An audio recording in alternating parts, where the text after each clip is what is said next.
Hello नमस्कार दोस्तों, स्वागत है आपके अपने यूट्यूब चैनल जी इल झारखंड लाइव्स में। तो दोस्तों यहाँ पर जैसे की तरफ से एक बड़ी अपडेट्स निकल कर आ रही है। जी हाँ दोस्तों, झारखंड कर्मचारी चयन आयोग ने यहाँ पर विज्ञापन प्रकाशित किया है।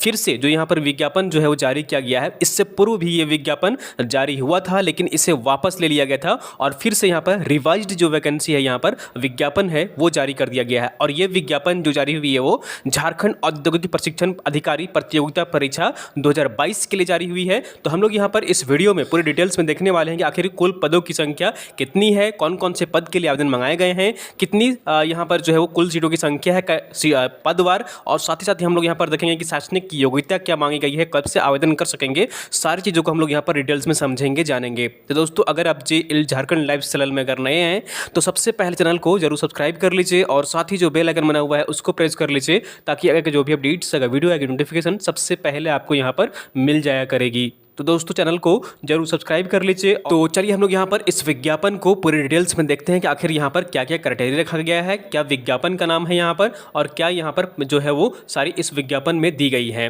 तो सबसे पहले यहाँ पर देख लीजिए, विज्ञापन संख्या 17/2022 है, नियमित रिक्ति है, और साथ ही साथ इसमें जो है वो बैकलॉग वैकेंसी भी है। बैकलॉग के लिए यहाँ पर जो सीटों की संख्या है वो 26 है। ठीक है, 26 सीटों पर जो है वो बैकलॉग पर नियुक्ति की जानी है। और यहाँ पर प्रतियोगिता परीक्षा का जो नाम है वो है झारखंड औद्योगिक प्रशिक्षण अधिकारी प्रतियोगिता परीक्षा 2022, यानी कि JIIOCE 2022 इस परीक्षा का नाम होगा। इसमें क्या मेंशन किया गया है वो यहाँ पर देख लीजिए। तो झारखंड औद्योगिक प्रशिक्षण अधिकारी प्रतियोगिता परीक्षा 2022 के लिए ऑनलाइन आवेदन आमंत्रित किए जाते हैं।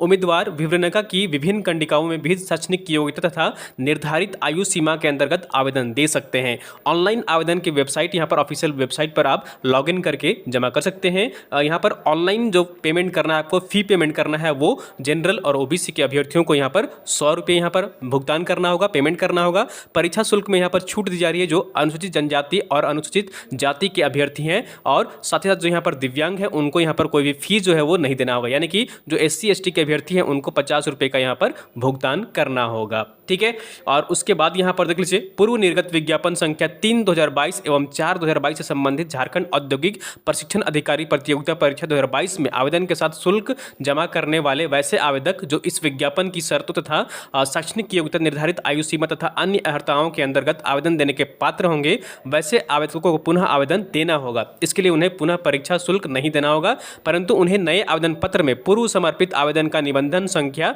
उपलब्ध कराना होगा, यानी कि डेट ऑफ बर्थ और रजिस्ट्रेशन नंबर आपको यहाँ पर देने होंगे। ठीक है, और अगर आप भूल गए हैं तो वहाँ पर फॉरगेट वाला में भी ऑप्शन करके जो है वो आप यहाँ पर पा सकते हैं। यानी कि इससे पहले जो यहाँ पर विज्ञापन संख्या जो तीसरी और चौथी यहाँ पर आई थी इस साल की, उसमें आप जो है यहाँ पर अगर आप आवेदन कर चुके हैं, पहले फॉर्म भर चुके हैं, तो यहाँ पर फिर से आपको जमा करना होगा, लेकिन पेमेंट जो है वो आपको भुगतान नहीं करना होगा। वहाँ पर आपको रजिस्ट्रेशन नंबर और फ़ोन नंबर उपलब्ध कराना होगा, ये यहाँ पर मेंशन किया गया है। उसके बाद यहाँ पर देख लीजिए, जो आरक्षण का लाभ है, यहाँ पर आरक्षित वर्ग के जो प्रशिक्षित अधिकारी हैं विभिन्न पदों के बैकलॉग रिक्तियों के विरुद्ध विज्ञापन संख्या 18/2022 प्रकाशित किया गया, यानी कि बैकलॉग की भी यहाँ पर रिक्ति है। कुल 26 सीटों पर जो है यहाँ पर ऑनलाइन आवेदन मंगाए गए हैं बैकलॉग के लिए। ठीक है, तो दोनों विज्ञापन के लिए आवेदन करने की स्थिति में एक ही परीक्षा शुल्क देय होगी, यानी कि बैकलॉग के लिए अप्लाई करिए या फिर जो है वो रेगुलर के लिए करिए, तो दोनों में आपको यहाँ पर पेमेंट जो है वो एक ही बार करना है, दोनों में अलग अलग नहीं करना है, ये यहाँ पर मेंशन किया गया है। ठीक है, और दोनों पर विज्ञापन के लिए एक ही परीक्षा आयोजित की जाएगी। ठीक है, दोनों के लिए अलग अलग नहीं देना होगा, आपको एग्जाम साथ में देना होगा, यानी कि आपको एक कॉमन जो है वो एग्जामिनेशन आपको यहाँ पर क्वालिफाई करना होगा। पद का जो नाम है वो है, पहला यहाँ पर वो है प्रशिक्षण अधिकारी कोपा के अंतर्गत जो है वो देख लीजिए, कुल सीटों की संख्या जो है वो 4 है यहाँ पर। ठीक है, उसके बाद यहाँ पर देख लीजिए, प्रशिक्षण अधिकारी इंफॉर्मेशन टेक्नोलॉजी के लिए कुल सीटों की संख्या की बात करें तो 8 है। यहाँ पर आप कैटेगरी वाइज सीटों की संख्या देख सकते हैं, अलग अलग कैटेगरी में सीटों की संख्या यहाँ पर प्रकाशित की गई है, जारी की गई है। तीसरा जो पद है वो है प्रशिक्षण अधिकारी, यानी कि सीट मेटल वर्कर के लिए कुल सीटों की संख्या जो है वो 2 है। और उसके बाद 4th नंबर जो यहाँ पर पद है वो है प्रशिक्षण अधिकारी यहाँ पर फ्रंट ऑफिस असिस्टेंट के लिए कुल 6 पदों पर नियुक्ति की जानी है। फिर 5th नंबर जो पद है वो है यहाँ पर पोस्ट जो है वो प्रशिक्षण अधिकारी के लिए है, fashion technology and fashion design and technology के लिए कुल सीटों की बात करें तो 14 है, 14 सीटों की संख्या है यहाँ पर अलग अलग कैटेगरी वाइज। ठीक है। 6 नंबर जो पद है वो है यहाँ पर बेसिक कॉस्टोमोलॉजी, और इसके लिए कुल सीटों की संख्या यहाँ पर जो है वो 4 है, यानी कि कुल सीटों की संख्या जो है यहाँ पर वो 4 है, कैटेगरी वाइज अलग अलग। उसके बाद अगला जो पद है वो है यहाँ पर देख लीजिए प्रशिक्षण अधिकारी sewing technology cutting and tailoring के लिए। यहाँ पर कुल सीटों की संख्या जो है वो 10 है, कैटेगरी वाइज यहाँ पर आप सीटों की संख्या देख सकते हैं। उसके बाद यहाँ पर 8th नंबर जो है 8वां नंबर जो पद है वो है प्रशिक्षण अधिकारी ड्राफ्ट्समैन मैकेनिकल के लिए। यहाँ पर 8 पदों पर जो है वो नियुक्ति की जानी है। फिर यहाँ पर 9th नंबर जो पोस्ट है पद है वो है यहाँ पर प्रशिक्षण अधिकारी ड्राफ्ट्समैन सिविल के लिए। कुल पदों की बात करें तो यहाँ पर 6 है, यहाँ पर सीटों की संख्या 6 है। उसके बाद 10th नंबर जो पद है वो है प्रशिक्षण अधिकारी मैकेनिक मोटर व्हीकल के लिए। यहाँ पर कुल सीटों की संख्या की बात करें तो 14 यहाँ पर कुल सीटों की संख्या है, ठीक है। उसके बाद यहाँ पर 11th नंबर जो है यहाँ पर वो है प्रशिक्षण अधिकारी टर्नर के लिए, ठीक है। तो यहाँ पर कुल सीटों की बात करें तो कुल सीटों की संख्या 26 है, अलग अलग कैटेगरी वाइज यहाँ पर सीटों की संख्या, ठीक है। तो आप यहाँ पर आसानी से आप देख पा रहे होंगे। अगला जो यहाँ पर पद है वो यहाँ पर देख लीजिए अधिकारी मशीनिस्ट के ग्राइंडर के लिए है। कुल पदों की बात करें तो यहाँ पर 2 सीटों की संख्या है यहाँ पर, ठीक है, कुल 2 पद है। प्रशिक्षण अधिकारी वायरमैन के लिए यहाँ पर कुल 8 पदों पर नियुक्ति की जानी है। उसी तरह से यहाँ पर प्रशिक्षण अधिकारी मशीनिस्ट के लिए यहाँ पर कुल सीटों की संख्या की बात करें तो कुल सीटों की संख्या 20 है, ठीक है। कुल सीटों की संख्या कितनी है? 20 है। यहाँ पर कैटेगरी वाइज आप सीटों की संख्या देख सकते हैं। 15th नंबर जो यहाँ पर पद है वो है प्रशिक्षण अधिकारी प्लम्बर के लिए। कुल सीटों की बात करें यहाँ पर तो 10 है, जिसमें कि कैटेगरी वाइज यहाँ पर सीटों का जो है वो बंटवारा किया गया है। उसके बाद यहाँ पर 16 नंबर जो है वो प्रशिक्षण अधिकारी मैकेनिक ट्रैक्टर के लिए है। कुल सीटों की बात करें तो यहाँ पर 2 पदों पर नियुक्ति की जानी है। और अगला जो यहाँ पर पद है 17th नंबर 17वां नंबर वो है प्रशिक्षण अधिकारी सर्वेयर के लिए। और कुल सीटों की बात करें यहाँ पर तो यहाँ पर 10 सीटों पर जो है वो नियुक्ति की जानी है, भर्ती की जानी है। उसके बाद 18th नंबर 18वां नंबर जो पद है वो है प्रशिक्षण अधिकारी मैकेनिक डीजल के लिए। कुल सीटों की बात करें तो यहाँ पर 44 है। यहाँ पर अलग अलग कैटेगरी वाइज यहाँ पर जो है वो सीटों की संख्या जारी की गई है।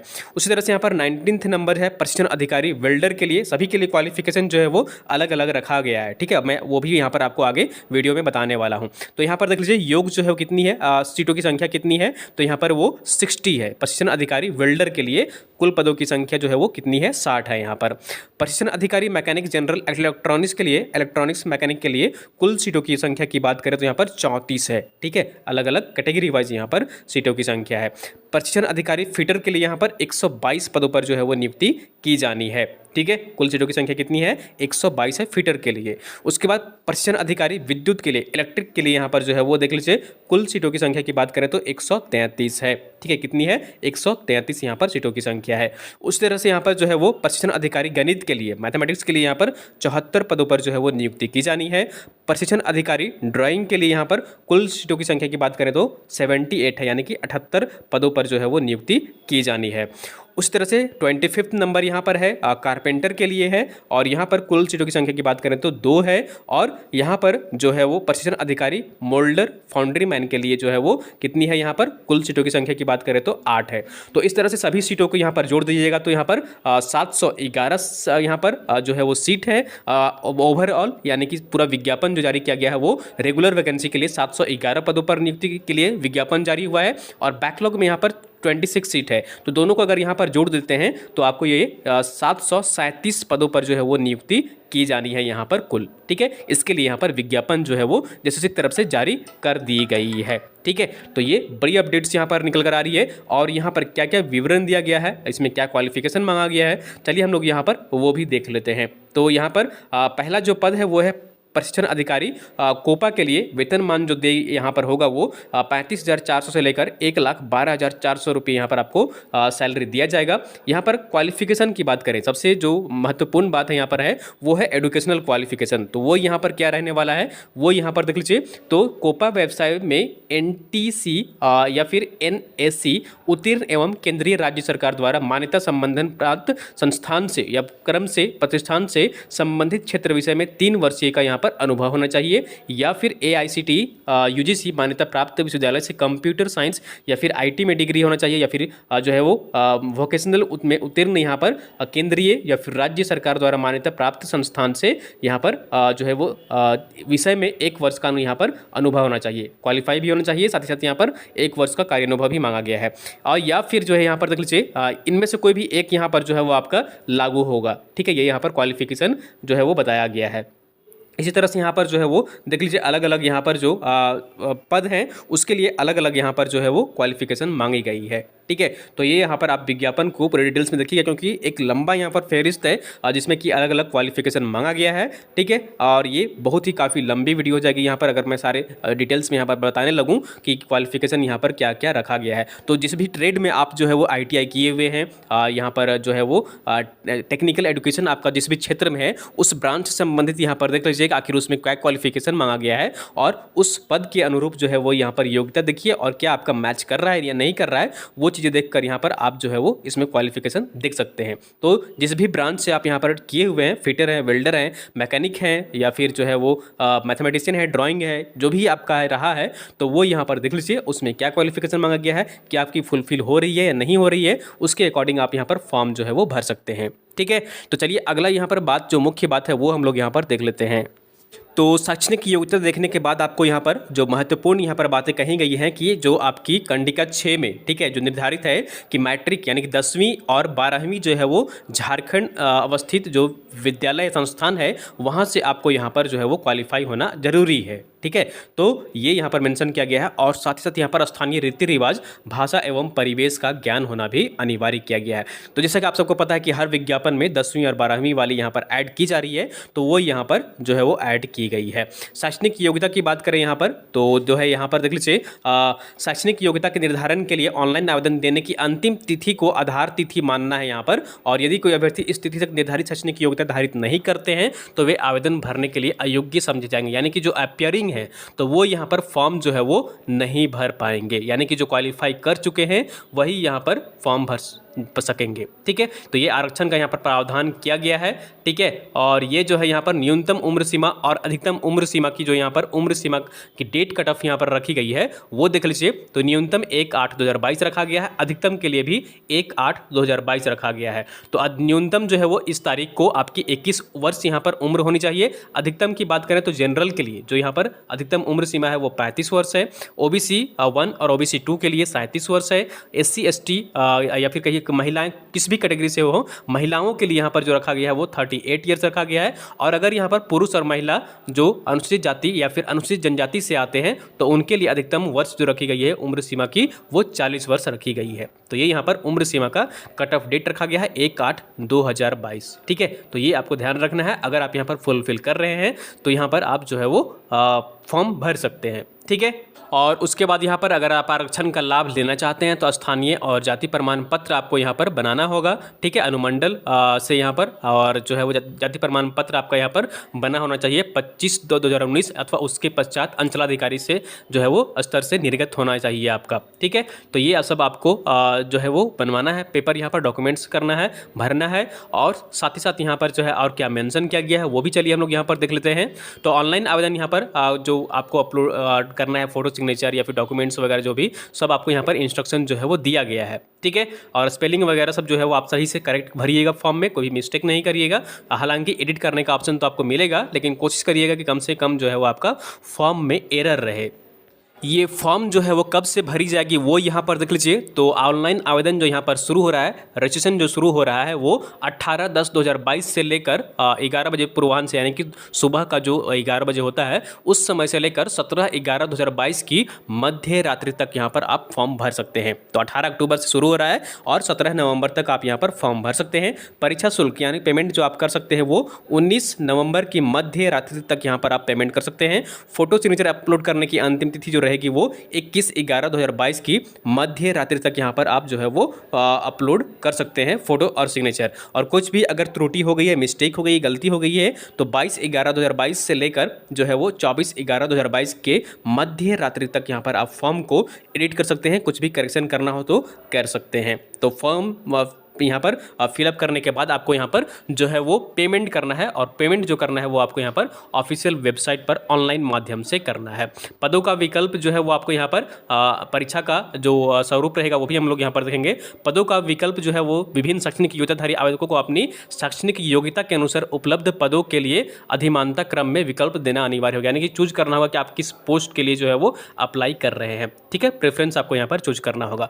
परीक्षा का स्वरूप क्या रहेगा, सीबीटी मोड में आपका यहाँ पर लिया जाएगा, यानी कि कंप्यूटर आधारित आपका एग्जामिनेशन लिया जाएगा। किसी भी परीक्षा की यदि विभिन्न समूहों में लिया जाता है तो अभ्यर्थियों के प्राप्तांक का नॉर्मलाइजेशन किया जाएगा, और नॉर्मलाइजेशन का सूत्र अलग से आयोग की वेबसाइट पर प्रकाशित है। कंप्यूटर आधारित परीक्षा के आधार पर अभ्यर्थियों की मेधा सूची उनके प्राप्तांक के नॉर्मलाइज्ड अंक के आधार पर तैयार किया जाएगा, और परीक्षा फल प्रकाशन के पश्चात उन्हें नॉर्मलाइज्ड अंक ही दिया जाएगा। ठीक है, तो यहाँ पर परीक्षा एक चरण यानी कि मुख्य परीक्षा में ली जाएगी, यानी कि एक ही बार आपका एग्जामिनेशन यहाँ पर लिया जाएगा। क्या रहेगा यहाँ पर वो देख लीजिए, किस किस स्टेज में यहाँ पर कितने प्रश्न रहेंगे। तो पर लिखित परीक्षा यहाँ पर होगी। लिखित परीक्षा के अंतर्गत यहाँ पर आपके टोटल यहाँ पर है, टोटल जो है वो कितने होंगे, 3 पेपर होंगे, और इसमें जो है वो यहाँ पर देख लीजिए वस्तुनिष्ठ प्रश्न होंगे, बहुविकल्पीय, यानी कि एक क्वेश्चन होगा और 4 आपके ऑप्शन मिलेंगे। परीक्षा का माध्यम हिंदी और अंग्रेजी दोनों भाषा में होगा। प्रत्येक पत्र की परीक्षा की अवधि जो होगी वो 2 घंटे की होगी, यानी कि 2-2 घंटे का 3 पेपर आपका लिया जाएगा। तीनों ही पत्रों के प्रश्नों के उत्तर में यहाँ पर जो है वो सही अंक के लिए 3 अंक दिए जाएंगे, और गलत के लिए यहाँ पर 1 अंक जो है वो काट लिए जाएंगे, यानी कि माइनस कर दिया जाएगा। तो पेपर 1 आपका जो रहेगा यहाँ पर वो भाषा एवं सामान्य ज्ञान से रहेगा, और यहाँ पर कुल भाषा ज्ञान से संबंधित वो देख लीजिए, हिंदी से 25 प्रश्न रहेगा, इंग्लिश से अंग्रेजी से यहाँ पर जो है 25 प्रश्न रहेगा, सामान्य ज्ञान से यहाँ पर 30 प्रश्न रहेगा, सामान्य विज्ञान से 10 प्रश्न रहेगा, सामान्य गणित से 10 प्रश्न रहेगा, मानसिक क्षमता जांच से 10 प्रश्न रहेगा, कंप्यूटर का ज्ञान से यहाँ पर 10 प्रश्न रहेगा, यानी कि कुल 120 क्वेश्चन का पहला पेपर आपका ये रहने वाला है। पेपर 2 यानी कि ये जो पत्र या पेपर होगा आपका यहाँ पर वो क्वालिफाइंग होगा यहाँ पर। ठीक है, उत्तीर्ण होने के लिए न्यूनतम जो है आपको कम से कम यहाँ पर 30% लाना जरूरी है, तभी आप पहला पेपर जो है वो क्वालिफाई करेंगे। ठीक है, अब यहाँ पर दूसरा पेपर होगा। दूसरा पेपर क्या होगा, लैंग्वेज का पेपर होगा। तो लैंग्वेज पेपर में आप सबको पता है कि चिन्हित क्षेत्र जनजातीय भाषा ज्ञान के लिए यहाँ पर जो है वो उर्दू, संथाली, बांग्ला, मुंडारी, हो, खड़िया, कुड़ुक, उरांव, खोरठा, नागपुरी, पंचपरगनिया में से किसी को एक को यहाँ पर आपको लेना है। 100 क्वेश्चन आपको यहाँ पर देखने को मिलेंगे। ठीक है, प्रत्येक के लिए 3 अंक दिए जाएंगे, गलत के लिए 1 अंक जो है वो काट लिए जाएंगे। ठीक है, तीसरा जो पेपर होगा आपका वो टेक्निकल होगा, तकनीकी ज्ञान होगा आपका। इस पत्र में पूछे जाने वाले प्रश्नों की संख्या 120 होगी। ठीक है, इसका पाठ्यक्रम किसी विशेष विषय के लिए वही होगा जो प्रशिक्षण महाविद्यालय नई दिल्ली डीजीटी न्यू दिल्ली के माध्यम से जो उपलब्ध कराई गई है उसी के अनुसार लिया जाएगा। सपोज आप वेल्डर का किए हैं तो वेल्डर से संबंधित रहेगा। आपका जो ट्रेड रहा है, ये इलेक्ट्रिशियन है तो इलेक्ट्रिशियन के पेपर से संबंधित जो सिलेबस है वो आपका यहाँ पर प्रश्न रहने वाला है। तो पेपर 3 में टेक्निकल आपका पेपर रहेगा ये, और यहाँ पर जो है कम से कम आपको कितने % लाने हैं, तो न्यूनतम जो है वो 40% आपको लाना है जनरल के अभ्यर्थियों को, EWS के अभ्यर्थियों को 40%, OBC 2 के अभ्यर्थियों को 36.5%, और अत्यंत पिछड़ा वर्ग OBC 1 के लिए यहाँ पर 34%, अनुसूचित जाति, अनुसूचित जनजाति, महिला के लिए यहाँ पर 32%, और आदिम जनजाति समूह के लिए 30% यहाँ पर कम से कम जो है वो कट ऑफ यहाँ पर लाना है, तभी आप जो है वो क्वालिफाई माने जाएंगे। ठीक है, तो ये यहाँ पर विज्ञापन जारी हुई है, और लिखित परीक्षा के आधार पर जो है वो मेधा सूची का यहाँ पर जो है वो जारी किया जाएगा। ठीक है, तो उसके बाद डॉक्यूमेंट वेरिफिकेशन वगैरह होगा, एग्जाम होगा, नियुक्ति प्रक्रिया होगी, सारी हो जाएगी। तो यहाँ पर जो है फॉर्म जो भराएगा वो 18 अक्टूबर से ये शुरू हो रहा है, और ये 17 नवंबर तक यहाँ पर फॉर्म जो है वो भराएगा। तो ठीक है, तो अगर आप इंटरेस्टेड हैं, क्वालिफिकेशन आपकी मैच कर रही है, तो आप यहाँ पर फॉर्म भर सकते हैं। तो दोस्तों फिलहाल ये अपडेट्स थी। आगे जो भी अपडेट्स होगी, हर अपडेट्स अब तक हम यहाँ पर पहुँचाते रहेंगे। अगर आपको वीडियो पसंद आई जरूर लाइक करिए, चैनल को सब्सक्राइब नहीं किए हैं सब्सक्राइब कर लीजिए, और वीडियो को आप लोग अपने दोस्तों के साथ अधिक से अधिक शेयर कर दिया करिए, ताकि आपके दोस्त भी जुड़ सकें और सारी जानकारी पा सकें।